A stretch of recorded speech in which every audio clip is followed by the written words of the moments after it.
அதிகாரத்தை நாம் தெரிந்து கொள்வோம். யோசுவா 3ஆம் அதிகாரத்தை தெரிந்து கொள்ளலாம். 3ஆம் அதிகாரம் 10வது வசனத்தை நம்ம வாசிக்கலாம். பின்பு யோசுவா, ஜீவனுள்ள தேவன் உங்கள் நடுவே இருக்கிறார் என்பதையும் அவர் கானானியரையும் ஏத்தியரையும் லேவியரையும் பெரிசரையும்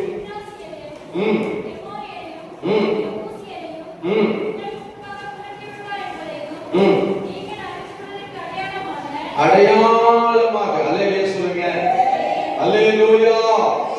இன்னைக்கு பேச போற தலைப்பு கிட்டத்தட்ட முதல் நாள் என்ன பேசணும்? கர்த்தருடைய கரம் விடுதலை கொடுக்கிற கரம்.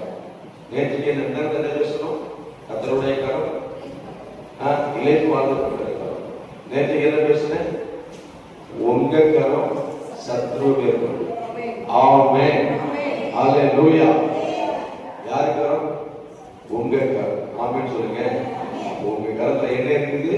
கர்த்தருடைய வல்லமை. அல்லேலூயா சொல்லுங்க. இன்னைக்கு கர்த்தர் சொல்லுகிற காரியம் தெரியுமா? ஜீவனுள்ள தேவன் உங்கள் நடுவே இருக்கிறார்.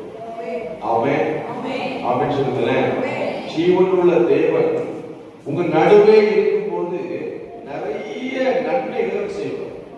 அல்லேலூயா சொல்லுங்க. அவர்கிட்ட அவ்வளவு அற்புதங்கள் இருக்கு, அவ்வளவு மகிமை இருக்கு, அவ்வளவு ஆசீர்வாதங்கள் இருக்கு. அல்லேலூயா சொல்லுங்க. அப்ப ஜீவனுள்ள தேவன் உங்களுடைய குடும்பத்துக்கு நடுவாக, உங்களுடைய தனிப்பட்ட வாழ்க்கைக்கு நடுவாக, உங்களுடைய வேலை ஸ்தலத்தில் எல்லா இடத்திலையும் யாருக்கு தெரியுமா? கர்த்தர். ஆமென். அல்லேலூயா சொல்லுங்க. அல்லேலூயா. அப்போ கர்த்தர் நம்ம நடுவுல இருக்கும் பொழுது, கர்த்தர் நம்முடைய நடுவுல இருக்கும் பொழுது நிச்சயமாகவே ஒரு வெளிப்பாடு உண்டாகும். ஆமென் சொல்லுங்க. அல்லேலூயா சொல்லுங்க.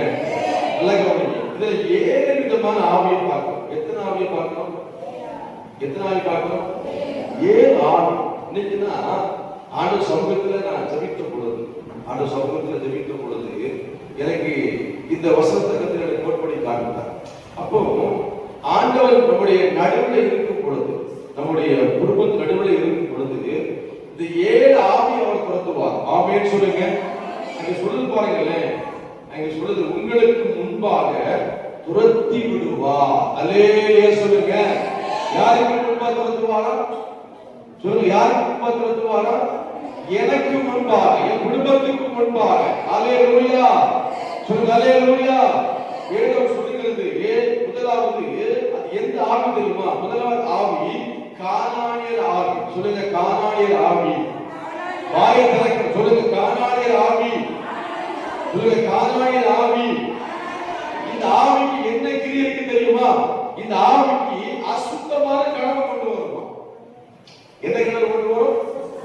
அசுத்தமான கனவு. சொல்ல வேண்டாம். அசுத்தமான கனவு உங்களுக்கு தெரியும். ஆமென் சொல்லுங்க. தூங்கிக்கிட்டு இருப்போம், பாம்பு மாதிரி வரும். தூங்கிக்கிட்டு இருப்போம், இதையோ கொண்டு வருவா சிந்தைக்குள்ள.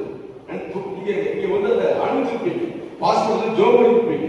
ஆமென் சொல்லுங்களேன். அப்ப இந்த ஆவியை கர்த்தர் என்ன செய்வாரா? ஆமென் சொல்லுங்க. இரண்டாவது பாத்தீங்கன்னா ஏத்தியர் ஆவி. சொல்லுங்க. ஏத்தியர் ஆவி. சொல்லுங்க. ஏத்தியர் ஆவி. இந்த ஆவிக்குள்ள என்ன இருக்கு தெரியுமா? இந்த ஆவிக்குள்ள மாம்ச பலன். என்ன இருக்குங்க? மாம்ச பலன். அப்ப ராட்சதர் அப்படி சொல்றாங்க. இவங்க எங்க இருந்தாங்க தெரியுமா? இவங்க எங்க இருந்தாங்கன்னா, என்ன புத்தகத்துல வாசிக்கும் பொழுது மோசே வந்து 12 கோத்திரங்கள் என்ன செய்வார்? கானானை சுற்றி பார்க்க அனுப்புவார். அனுப்பும் போது அங்கே அந்த ஏத்தியரை பார்ப்பாங்க. அல்லேலூயா சொல்லுங்களேன். அவங்க எப்படி இருக்காங்கன்னா, அவங்க பலவான்கள், அவங்க பலவான்கள், வளர்த்தியா இருக்கிறாங்க அப்படின்னு சொல்லுவாங்க. சரியா? அப்போ அடுத்தது பாத்தீங்கன்னா 3வது ஒரு ஆவி சொல்லப்படும். ஏவியர் ஆவி. சொல்லுங்க. ஏவியர். சொல்லுங்க. ஏவியர். இந்த ஆவிக்குள்ள என்ன இருக்கு தெரியுமா? இந்த ஆவிக்குள்ள குழந்தைகள வெளிப்பாடு. என்னதுங்க? குழந்தைகள வெளிப்பாடு. நமக்கு யாரு குழந்தையோ? இயேசு கிறிஸ்து. ஆமென் சொல்லுங்க. முன்னாடி வேற தெய்வம் இருந்துச்சு. அல்லேலூயா சொல்லுங்களேன். இப்போ நமக்கு யாரு? இயேசு கிறிஸ்துவாக. ஆமென் சொல்லுங்களேன். இப்போ உலக மக்கள்கிட்ட கேட்டீங்கன்னா சொல்லுவாங்க, உங்க குலதெய்வம் யாரு? எங்க தெய்வம் அங்க இருக்கு இங்க இருக்கு அப்படின்னா. ஆமென் சொல்லுங்க. இப்போ நல்ல கவனிங்க. இப்போ வந்து எது அதிகமா அவங்க தேடி போறாங்க தெரியுமா? எந்த எந்த கடவுளை அவங்க தேடி போறாங்க தெரியுமா? தெரியுமா தெரியுமா? முருகனை தேடி போறாங்க. ஆமென். அதே சொல்லுங்க. இத தேடி தான் சொல்றாங்க. இது அவங்களுடைய குலத்தை. ஆமென் சொல்லுங்க. அப்போ இந்த ஏவியலுக்குள்ள இப்படிப்பட்ட ஆவி என்ன செய்யுது? வெளிப்படும். ஆமென் சொல்லுங்க.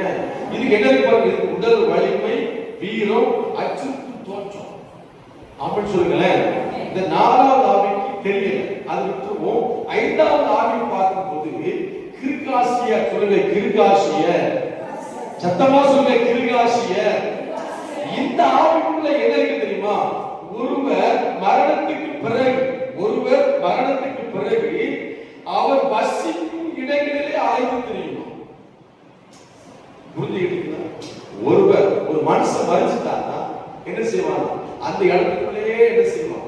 அலசிக்கிட்டே இருக்கும். சொல்லுவாங்கல்ல, ஸ்ரீலட்சுமா இந்த அம்மா கூட இந்த மனுஷன் பிடிச்சிட்டா, இந்த அம்மா கூட இந்த பொம்பளை பிடிச்சிட்டா சொல்லுவாங்க. நம்ம கேட்டுருக்காங்க. ஆபத்து சொல்லுங்கல்ல, திடீர்னு பேய் ஆடும். நீ யாரு? பேர் சொல்லு. ஏன் நான் இந்த ஊருக்கு வந்திருக்கிறேன், எனக்கு இப்ப பேர் சொல்லுவாங்க. ஏன்னா மறித்து போன என்ன செய்வாங்கன்னா அந்த ஆபத்து என்ன செய்யுமா? சுத்திக்கிட்டே இருக்குமா? ஆபத்து சொல்லுங்க. அல்லேலூயா. அடுத்தது பாத்தீங்கன்னா எமோரியல் ஆவி. என்ன ஆவிங்க? எமோரியல் ஆவி. இந்த ஆவி என்ன செய்யனா விக்கிரகங்களை பின்பற்றி செல்பவர். விக்கிரகங்களை பின்பற்றி செல்பவர். சரியா? இப்போ ஏழாவது ஆவி வந்து நமக்கு தெரியல, நான் அதை விட்டுட்டேன். சரியா? எடுத்து தேடி பார்த்து கிடைக்கல. இன்றைக்கான இந்த 7 விதமான ஆவிகளை தேவன் துரத்தி விடுவார். அல்லேலூயா சொல்லுங்களேன். அல்லேலூயா. அப்ப தேவன் நம்முடைய குடும்பத்துக்கு உதவா. ஆண்டவர் நம்முடைய குடும்பத்தில் இருக்கும் பொழுது இப்படிப்பட்ட ஆவி என்ன செய்ய விட மாட்டாரு? கிரியை செய்ய விட மாட்டார். நான் சொல்லட்டுமா? இயேசுனால நீங்க என்ன செய்யணும்? நீங்க ஒவ்வொரு நாளும் ஜெபிக்கிற பிள்ளைகளா காணப்படணும். இந்த ஆவி நம்ம அடிக்கடி கேட்டு ஜெபம் பண்ணுவோம். தனிப்பட்ட வாழ்க்கையில ஜெபம் பண்ணுவோம், குடும்பத்துல ஜெபம் பண்ணுவோம். நல்லா கவனிங்க. இந்த ஆவி எடுத்துமா செய்யலாம், குடும்பத்துக்குள்ள அதிகமா செயல்படும், குடும்பத்துக்குள்ள அதிகமா கிரியை செய்யணும். ஏன்னா நம்ம வாழ்க்கை என்ன செய்யுமா? அது மேல எழுத விடாது, ஆண்டவர் ஆராதிக்க விடாது, ஆண்டவரை துதிக்க விடாது, ஆலயத்துக்கு வர விடாது. ஆலயத்துக்கு வாங்கினா வருவோம் பங்கன் வர மாட்டாங்க. ஆமென் சொல்லுங்க. அப்ப 7 விதமான ஆவிகளை கர்த்தர் என்ன பண்ணாருன்னா அவர் துரத்தி விடுகிறார். ஆமென் சொல்லுங்களேன். ஆமென் சொல்லுங்களேன். அல்லேலூயா. எனக்கு பிரியமான கர்த்தருடைய பிள்ளைகளே, அப்போ நம்ம வாழ்க்கையில பலவிதமான போராட்டங்களை அனுதினமும் சந்திக்கிறோம், சோர்வுகளை சந்திக்கிறோம், கவலைகளை சந்திக்கிறோம், எல்லாத்தையும் சந்திக்கிறோம். ஆனா நல்ல கவனிக்கிறேன், ஜீவன் உள்ள தேவன் நடுவில் இருக்கும் பொழுது அங்க கவலை இல்லை, கண்ணீர் இல்லை, வேதனை இல்லை, போராட்டம் இல்லை, பிரச்சனை இல்லை. ஆமென் சொல்லுங்க. ஆமென் சொல்லுங்க. நீங்க எல்லாமே இருக்கும். நல்ல இல்லைன்னு சொல்ல மாட்டேன். சோர்வு இருக்கும், போராட்டம் இருக்கும், பிரச்சனை இருக்கும். அதின் மத்தியில நம்ம ஆண்டவரை தேவன் பார்த்தீங்களா? ஆண்டவர் நம்மளை பலப்படுத்துகிற தேவன். அல்லேலூயா சொல்லுங்க. அல்லேலூயா. இப்பதான் கண்களை மூடி ஜெபிக்கிற ஆண்டவரே, எங்க குடும்பத்துக்கு விரோதமாக எந்த ஆவி என்ன செய்யக்கூடாது? கிரியேட் எல்லாம் ஜோம் ஆண்டவரே, இயேசுவின் நாமத்தில் ஆண்டவரே, நீதி குடும்பத்தில் ஆண்டவரே நடுவில் இருக்கிறீங்கப்பா. ஜீவன் உள்ள தேவன், ஜீவன் உள்ள தேவன் நம்ம குடும்பத்தில் இருக்கிறார், நம்முடைய குடும்பத்தில் இருக்கிறார், தனிப்பட்ட வாழ்க்கையில் இருக்கிறார், நம்முடைய வேலைகளில் இருக்கிறார், நம்முடைய சபைகளில் இருக்கிறார், ஊழியத்தில் இருக்கிறார். இயேசுவின் நாமம் சொல்கிற ஆண்டவரே, எந்த ஆவியும் ஆண்டவரே எங்களுக்கு விரோதமாய் கிரியை செய்யக்கூடாது, எந்த பலவான ஆவியும் கிரியை செய்யக்கூடாது. இயேசுவின் நாமத்தில், இயேசுவின் நாமத்தில் ஆண்டவரே இந்த 7 ஆவிகளையும் நீங்க துரத்தி விட்டீங்களப்பா, நீங்க துரத்தி விட்டீங்களப்பா. இப்பொழுது ஆண்டவரே எங்களுக்கு விரோதமாய் செயல்படுகிறார் பல போராட்டங்கள், பல பிரச்சனைகள், பல சோர்வுகள், இக்கட்டுகள், நெருக்கங்கள், இதெல்லாம் எங்களை அடிக்கடி தாக்குதப்பா, என் குடும்பத்தில் தாக்குதப்பா. என் தேவன் சொல்லுகிறார், அதெல்லாம் துரத்தி விடுகிறதே கடவுள். எல்லா கரங்களை தட்டி இந்த நாமத்தை உயர்த்துங்க. உங்களை கேட்கிற சோதனை ஆண்டவரே, உங்களை கேட்கிற சோதனை ஆண்டவரே, இதுவே ஆண்டவரே நீங்க மத்தியில் இருக்கிறீங்கப்பா. எந்த ஆவி ஆண்டவரே எங்களை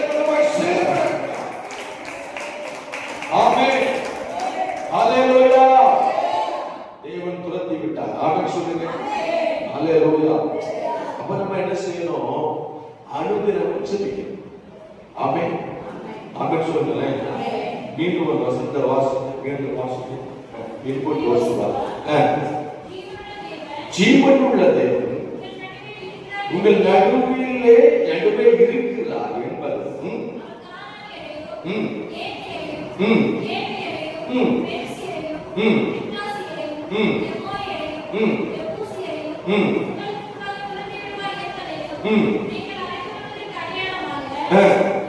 இதோ சர்வ பூமிக்கும் ஆண்டவரா இருக்கிறவருடைய உடன்படிக்கை பெட்டி உங்களுக்கு முன்னே யோர்தானிலே போகிறது. ஹalleluya சொல்லுங்களேன்.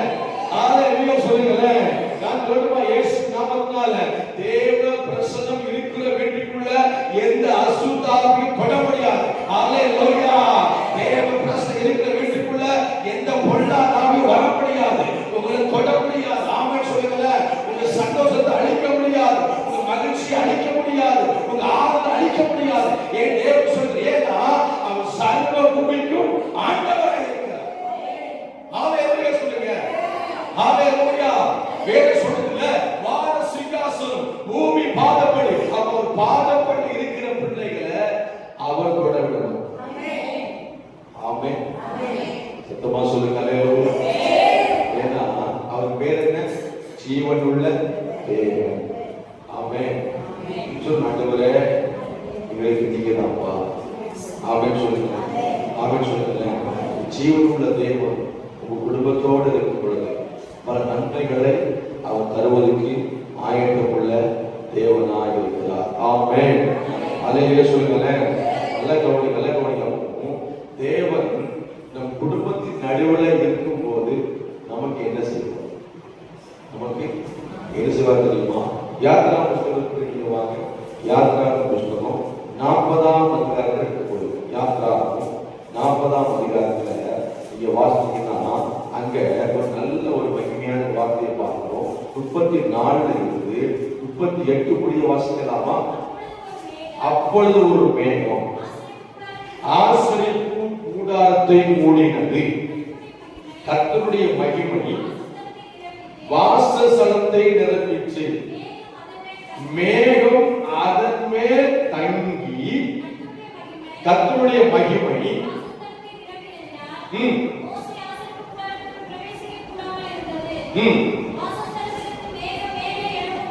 எழுதும்போது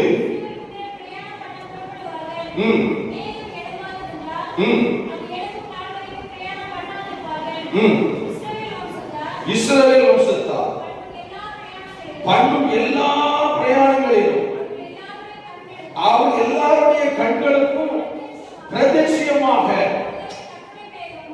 பகல கர்த்தருடைய மேகமும் இரவில் அக்கினியும் வாசஸ்தலம் அப்படின்னா உங்க குடும்பத்துக்கு மேல கர்த்தருடைய மகிமை தங்கி இருக்கும். அல்லேலூயா சொல்லுங்களேன். அல்லேலூயா.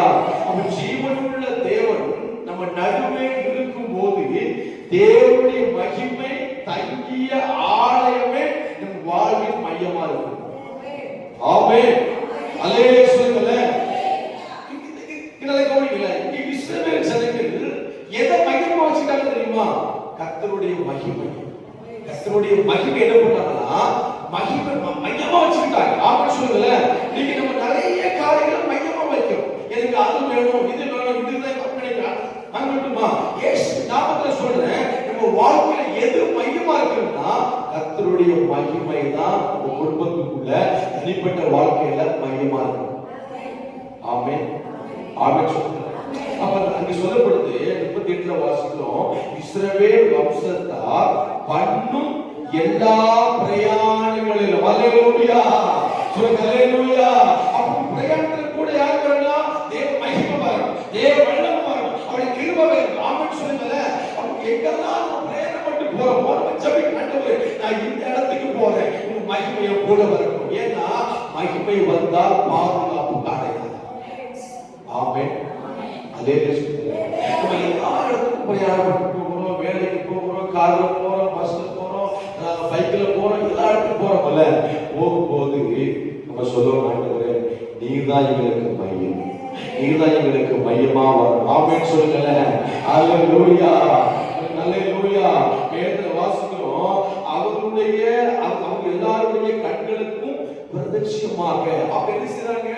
அந்த மேகத்தை பார்க்கிறாங்க, மகிமையை பார்க்கிறாங்க.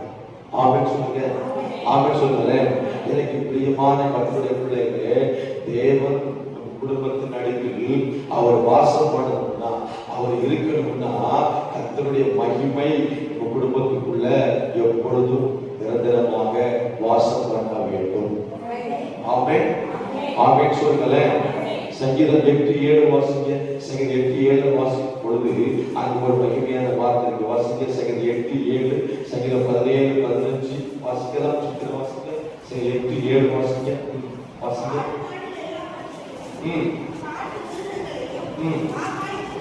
சங்கீதம் 8 சங்கீதம் 7 வசனம். நீர் அவரை தேவ தூதரிலும் சிறியவனாக்கினி, எப்படிங்க? மகிமையினாலும் கனத்தினாலும் அவனை கூடினீர். ஆமென் சொல்லுங்க. ஐந்தாவது மீண்டும் வாசிங்க. நீர் அவனை தேவ தூதரிலும் மகிமையினாலும் கனத்தினாலும், நல்ல கவனிங்க, நல்ல கவனிங்க. மகிமை எங்கெல்லாம் இருக்குதான் கனவு. ஆமென் சொல்லுங்க. அல்லேலூயா சொல்லுங்க. மகிமை குடும்பத்துக்குள்ள இருக்குமானால் நமக்கு கனம் தேடி வரும். ஆமென் சொல்லுங்க, ஆமென் சொல்லுங்க. சங்கீதம் 17:15 வாசிங்க. சங்கீதம் 17:15. நானோ நீதியில் உம்முடைய முகத்தை என்ன செய்வேன்? தரிசிப்பேன். நான் விழிக்கும் போது அவர் சாயலால் திருப்தியாவேன். அல்லேலூயா சொல்லுங்க, சொல்லுங்க. அல்லேலூயா. காலையில விழிக்கும் போது யார் பார்க்கணும்? நேரம் காலையில விழிக்கும் போது யார் பார்க்கணும்? பூச்சில விடாதுங்க, பூச்சில விட. காலையில விழிச்ச உடனே யார் போது டக்கு பார்ப்போம். பக்கத்துல ஏற்படுத்திருப்பா. உடனே ஆட்டோக்கு போகாதுங்க. யார் படுத்திருப்பா? ஒன்று எழுதி படுத்திருப்பா, பேர படுத்திருப்பா, இல்லைன்னா வீட்டுக்காரர் இருப்பாங்க, பிள்ளைங்க இருப்பாங்க. ஆமென் சொல்லுங்க. நான் இருந்துமா அவர்களை பார்ப்பதற்கு முன்னாடி கர்த்தரை பாருங்க. ஆமென். அதான் சங்கீதக்காரர் சொல்றா பாருங்க, நானோ நீதியில் உம்முடைய முகத்தை என்ன செய்வேன்? தரிசிப்பேன். அதான் மகிமை. அவர் முகத்தை பார்க்கறது மகிமை. ஆமென் சொல்லுங்க. அல்லேலூயா. நம்ம அதுக்கு செய்யறது, நம்ம நேரம் என்ன செய்வோம்? அவர் முகத்துல பார்க்கறது கிடையாது. அதுக்கு டைம் இல்லை. நேரம் போயிடுவோம், அடுப்பாக்கலையும் போயிடுவோம். அப்படித்தானே? நாங்கள் கட்டுப்போம், அடுப்பாக்கலையும் பிடிக்க முதல்ல அவரை பாருங்க. ஆமென் சொல்லுங்க. மகிமையை ஒவ்வொரு நாள் தரிசித்தீங்கன்னா, மகிமையை பார்க்க ஆரம்பிச்சிட்டீங்கன்னா, அவர் சாயலை விரும்பியாக ஆரம்பிச்சிருங்க. ஆமென் சொல்லுங்க. அல்லேலூயா. எனக்கு பிரியமான கர்த்தருடைய பிள்ளைகளே, அப்போ ஜீவனுள்ள தேவன் உங்க நடுவுல அவர் வாசம் பண்ணணும்னா, அவர் இருக்கணும்னா என்ன தேவை தெரியுமா? தேவனுடைய மகிமை தங்கிய ஆலயமாக உங்க குடும்பமாக. ஆமென், ஆமென் சொல்லுங்க. குடும்பம் எப்படி மாறணும்? மகிமை நிறைந்த குடும்பம் மாறணும். அல்லேலூயா சொல்லுங்களேன். வேகம் எழுப்பும் போது புறப்படுறாங்க. அப்ப என்ன அர்த்தம்? தேவ சித்தத்துக்கு கீழ்படுகிறாங்க. அல்லேலூயா சொல்லுங்களேன். மகிமை இருக்கிறவங்க என்ன செய்யுமா? தேவ சித்தத்துக்கு கீழ்படி, தேவ சொல்றதை கேட்பாங்க. ஆமென், அல்லேலூயா. அப்ப ஒவ்வொரு நாளும் ஜெபிக்கணும். ஆண்டவரே, உங்க மகிமையால குடும்பத்தை மூடுங்க, உங்க மகிமையால கணவரை மூடுங்க, உங்க மகிமையால பிள்ளைய மூடுங்க, உங்க மகிமையால ஆசீர்வாதத்தை மூடுங்க. எல்லாம் ஜெபிக்கலாம். எல்லாரோட கண்களை மூடி ஜெபம் பண்ண. ஆண்டவரே, அப்பா உங்க மகிமையால என் குடும்பத்தை மூடுங்கப்பா. ஜெபம் பண்ணுங்க, ஜெபம் பண்ணுங்க. எல்லாம் வாய்த்துறேன். ஆண்டவரே, உங்க மகிமையினால, உங்க மகிமையினால ஆண்டவரே என் குடும்பத்தை மூடுங்கப்பா, என் பிள்ளைகளை மூடுங்கப்பா, என் கணவரை மூடுங்கப்பா, என் மனைவியை மூடுங்கப்பா. எனக்கு கொடுக்கப்பட்ட ஆண்டவரே வாகனத்தை மூடுங்க, எனக்கு கொடுக்கப்பட்ட ஒவ்வொரு பொருளை மூடுங்க. எல்லாம் ஜெபம் ஜெபம் தப்பி ஜெபம் இயேசுவின் நாமத்துல, இயேசுவின் நாமத்துல எல்லாம் வாய்த்துறேன். ஆண்டவரே இயேசுவே, இயேசுவே, நீங்க வீட்டை மகிமையா இறங்கி வாங்கப்பா. ஆண்டவரே எங்க குடும்பத்துல மகிமை வாசம் பண்ணணும். என் குடும்பத்துக்குள்ள வாசம் பண்ணுங்க, வாசம் பண்ணுங்கப்பா. இயேசுவின் நாமத்துல, இயேசுவின் நாமத்துல. ஹalleluya, ஹalleluya. தகப்பனே, தகப்பனே, இந்த மகிமை இல்லாத ஆசீர்வாதம் அது வெறுமையான ஆசீர்வாதம்ப்பா. தாவீது சொல்றாங்க, தாவீது சொல்றான், சொல்கிறார், அவர் சாயல் தான் மகிமை, அவர் சாயல் தான் மகிமை. ஒவ்வொரு நாட்கள் ஜோம் ஆண்டவரே, ஒவ்வொரு நாட்கள் ஆண்டவரே உங்க சாயலை நான் பார்க்கணும், என் கணவர் பார்க்கணும், என் மனைவி பார்க்கணும், என் பிள்ளைகள் பார்க்கணும், என் வேலையில பார்க்கணும், இயேசுவின் நாமத்துல தனிப்பட்ட வாழ்க்கையில பார்க்கணும்ப்பா. ஆண்டவரே இயேசுவின் நாமத்துல, இயேசுவின் நாமத்துல ஜீவனுள்ள தேவன் உன் நடுவுல இருக்கணும்னா நீங்க தேவ மகிமைக்குள்ள கடந்து வர வேண்டும். தேவ மகிமைக்குள்ள உன் குடும்பம் கடந்து வர பொழுது ஜீவனுள்ள தேவன் குடும்பத்துக்குள்ள என்ன செய்வாரா? வாசம் பண்ணுவார், ஆளுகை செய்வார். இந்த பலவ நாவையும் தொட முடியாது, இந்த சத்துருவும் தொட முடியாது. எல்லா கரங்களை தட்டி உற்சாக இதயத்தோட வாயை திறந்து இயேசுவின் நாமத்துல, இயேசுவின் நாமத்துல, இயேசுவின் நாமத்துல இந்த வார்த்தை பிள்ளைகளை ஆசீர்வதிப்பீராக. ஆமென். அல்லேலூயா. எதை அதிகமாக வாஞ்சிக்கணும்? கர்த்தருடைய மகிமை. ஆமென். குடும்பம் எப்படி மாறும் தெரியுமா? கர்த்தருடைய மகிமை நிறைந்த குடும்பமாக மாறும். ஒன்று மட்டும் பார்த்து முடிக்க போகிறோம். அதே யோசுவா 3ஆம் அதிகாரத்தை கொடுப்போம். யோசுவா 3ஆம் அதிகாரத்தில் 13 இருந்து 17 முடிய வாசிக்கும் போது வாசிக்கலாம். சீக்கிரம் வாசிக்க.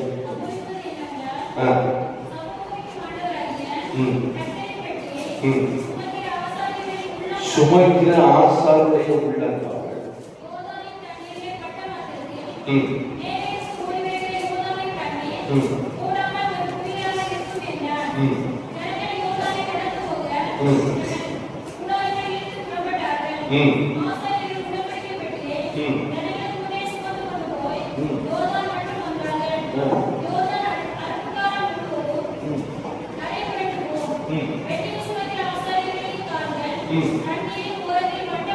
பட்டவுடனே மேலிருந்து ஓடி வருகிற தண்ணீர் நின்று சாத்தானை கடுத்த ஆதாம் ஊர் வரைக்கும் ஒரு குபிலா குவிந்தது.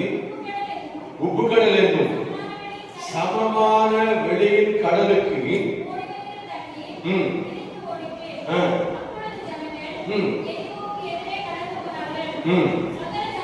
சகல ஜனங்கள் யோர்தானை கடந்து தீர்மானம் கர்த்தருடைய உடன்படிக்கை பெட்டியை சுமக்கிற ஆசாரியர்கள் யோர்தான் நடுவில் தண்ணீரில்லா தரையில் காலோடி நிற்கும் போது இஸ்ரவேல் எல்லாரும் அல்லேலூயா சொல்லுங்க. இரண்டாவது சொல்லி முடிக்கிறேன், கவனிங்களேன். தேவன் குடும்பத்துல நடுவுல இருக்கணும்னா தேவ பிரசனம் ஊழியர் நம்ம கூட இருக்கும். ஆசிரியர் இருக்கும், ஊழியக்காரர். ஆமென் சொல்லுங்க, ஆமென் சொல்லுங்க.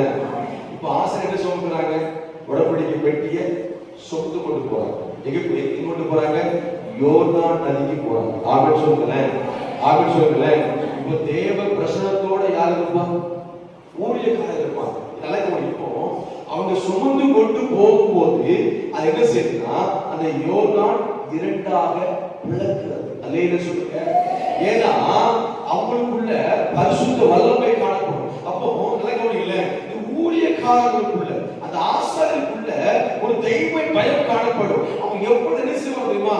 ஆண்டவரை நோக்கியே பார்த்து கொண்டிருப்பாங்க, தேவனை நோக்கி ஜெபித்துக் கொண்டிருப்பாங்க. யாருக்கு தெரியுமா? மக்களுக்காக, உங்களுக்காக, உங்க தேவைகளுக்காக, குடும்பங்களுக்காக, உங்க பிரச்சனைகளுக்காக, போராட்டங்களுக்காக. யார் ஜெபித்துக் கொண்டிருக்கிறார்? ஊழியக்காரர். ஆமென், ஆமென் சொல்லுங்களேன், ஆமென் சொல்லுங்களேன். ஏன்னா தேவ பிரசனத்துல நாங்க இருக்கும் பொழுது உங்களுக்கு எந்த ஆவியும் செயல்படாது. ஆமென் சொல்லுங்க, அல்லேலூயா. வாசிக்கிறோம் அல்லவா? அவங்க என்ன பண்றாங்க? அந்த உடன்படிக்கை பெட்டி இருக்கிறாங்க, சுமந்து கொண்டு போறாங்க. சுமந்து கொண்டு போகும் பொழுது ஜனங்கள் என்ன பண்றாங்கன்னா அவங்க முன்னாடியே வராங்க. எங்க வராங்க? ஆசாரியருக்கு முன்னாடியே வராங்க, ஊழியக்காரருக்கு முன்னாடியே வராங்க. ஆமென் சொல்லுங்க, அதே சொல்லுங்கல்ல. அப்புறம் அவங்க ஊழியக்காரருடைய வார்த்தைகளை கனப்படுத்தினார்கள். அல்லேலூயா சொல்லுங்க. அப்ப இன்னைக்கு நம்முடைய சபை, நம்முடைய குடும்பம் ஊழியக்காரருடைய வார்த்தை செய்யணும், கனம். ஆமென், ஆமென் சொல்லுங்களேன். தேவன் குடும்பத்துக்குள்ள நடுவுல வாசனமா இருக்குன்னா ரெண்டு வேணும். தேவ பிரசன்னமும் வேணும், ஊழியக்காரோட ஐக்கியம் வேணும். ஆமென் சொல்லுங்க. அல்லேலூயா. நம்ம ஐக்கியம் எங்க இருக்கணும்? தேவனோடும் ஊழியக்கார குடும்பத்தோடும் ஊழியக்காரோடு ஆகட்டும்ல. அவங்களோட இருந்தீங்கன்னா உங்க வாழ்க்கை மகிமையா இருக்கும், அற்புதமா இருக்கும், ஆசீர்வாதமா இருக்கும். ஆமென் சொல்லுங்க. அவரை எழுதிக்க ஆண்டு ஜெபிக்க போறோம். அவரை எழுதிக்க ஆண்டவர் எங்க குடும்பம் ஆண்டவர், எங்க குடும்பம் ஆண்டவர் தேவ பிரசன்ன நிறைந்திருக்கிறதால் ஊழியக்கார குடும்பத்தோடு ஐக்கியமா இருக்கணும். ஐக்கியமா இருக்கிற உலகத்தோடு அல்ல, உலகத்தோடு அல்ல ஆண்டவர். ஹalleluya, ஹalleluya. உலக மனுஷனோடு அல்ல ஆண்டவர், உலக மனுஷனோடு அல்ல ஆண்டவர். தேவனை அறியாத மக்களோடு அல்ல, தேவனை அறிந்த மக்களோடு ஊழியக்கார ஆண்டவர் நாங்கள் ஆண்டவர். ஹalleluya. உங்களோடு உம்மோடு ஆண்டவர் ஊழியக்கார குடும்பத்தோடு ஆண்டவர் இணைந்திருக்கணும். அப்பா இணைந்திருக்கணும் ஆண்டவர். அந்த ஆசாரியர்கள் ஆண்டவரே உடன்படிக்கை பெட்டியை சுமந்து கொண்டு போன பொழுது ஆமென் நாம் இஸ்ரவேலர்கள் எல்லாம் வீட்டை விட்டு கிளம்பினார்கள். பாளையத்தை விட்டு புறப்பட்டார்கள் பொழுது பாளையத்தை விட்டு புறப்படும் பொழுது இயேசுவின் நாமத்தினால் ஹalleluya, ஹalleluya, ஹalleluya. ஓ தேவ பிரசன்னத்தினால் தேவஸ்தத்துக்கு ஊழியர்களை கடந்து வரும் பொழுது எல்லா தடைகளையும் கர்த்தர் உடைத்து செய்வார். எல்லா சூழ்நிலைகளையும் கர்த்தர் மாற்ற அவர் வல்லமை உள்ள தேவனாக இருக்கிறார். எல்லா தடைகளை தட்டி ஆண்டவரே எங்க குடும்பம் ஆண்டவரே உம்மோடு ஆண்டவரே கொடுக்கப்பட்டதான ஊழியக்கார குடும்பத்தோடு ஐக்கியமா இருக்கணும். அப்பா உலகோடு அல்ல, உங்களோடு ஐக்கியமா இருக்கணும். உங்களோடு ஐக்கியமா இருக்கணும். அப்பா உலகாத மக்களோடு அல்ல, தேவன் அறியாத மக்களோடு அல்ல, தேவன் அறிந்த எங்களுக்காக ஜெபிக்கிற, எங்களுக்காக நிற்கிற, எங்களுக்காக போராடுகிற ஊழியக்கார குடும்பத்தோடு எங்க குடும்பம் நீங்களுக்கு தேவைப்படுகிறது. ஹalleluya, ஹalleluya, ஹalleluya. கர்த்தர் சொல்கிறார், ஜீவனுள்ள தேவன் உங்கள் நடுவே இருக்கிறார். ஹalleluya. நன்றி தகப்பன், நன்றி தகப்பன், நன்றி தகப்பன், நன்றி தகப்பன். இயேசுவே நல்லவர், நீ நல்லவர், நீ நல்லவர், நீ வல்லவர். அப்பா ஆண்டவரே இந்த நாளில் யோசுவா 3ஆம் அதிகாரம் வாசிக்கிறோம். ஜீவனுள்ள தேவன் உன் நடுவே இருக்கிறார், நடுவே இருக்கிறார். விதிகளை ஒரு அடையாளத்தை கொடுத்திருக்கிறீர்கள்.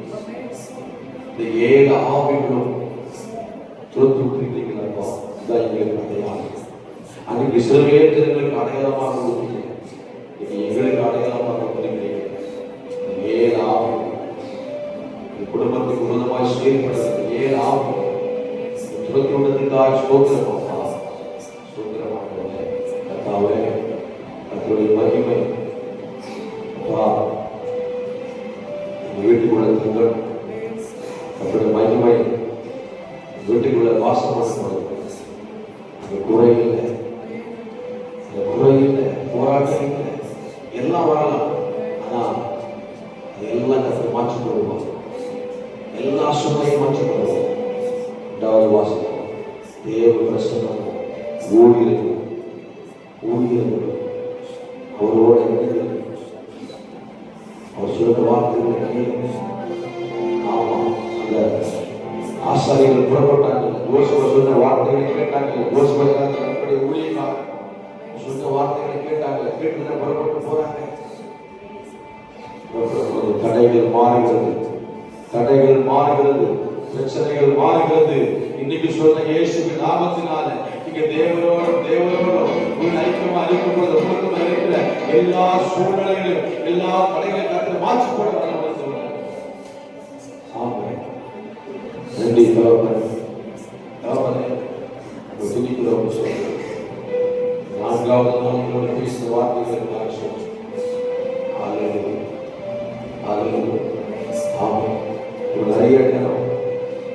நிறைய உழைகளை அற்பமா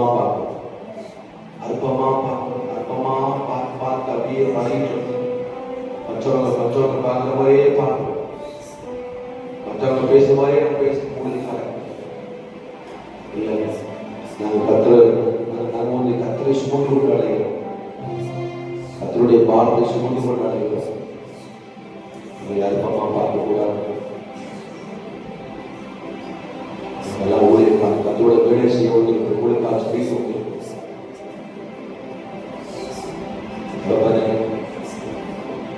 ஒவ்வொரு பிள்ளைகளுக்காக சொல்லும்.